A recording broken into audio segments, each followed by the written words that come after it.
کل رات آپ نے ارادہ کیا کہ میں صبح اٹھ کے تہجد پڑھوں گا، لیکن آپ تہجد نہیں پڑھ سکے۔ پھر آپ نے ارادہ کیا کہ میں فجر پڑھوں گا، لیکن آپ فجر بھی نہیں پڑھ سکے۔ پھر آپ نے ارادہ کیا کہ میں ظہر پڑھوں گا، لیکن آپ ظہر بھی نہیں پڑھ سکے۔ پھر آپ نے ارادہ کیا کہ میں عصر پڑھوں گا، لیکن آپ عصر بھی نہیں پڑھ سکے۔ پھر آپ نے ارادہ کیا کہ میں مغرب پڑھوں گا، لیکن آپ مغرب بھی نہیں پڑھ سکے۔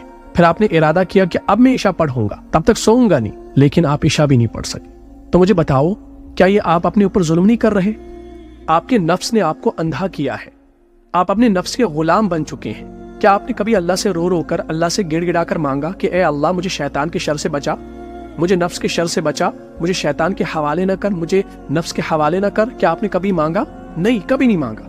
ہمیں تو سوشل میڈیا کو سکرول کرنے سے فرصت ہی نہیں ملی، اور یانیت گندی گندی ویڈیوز دیکھنے سے فرصت ہی نہیں ملی۔ پڑے ہیں ہم اندھیرے میں، جہالت میں۔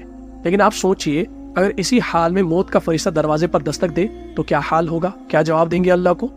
اس لیے ابھی موقع ہے،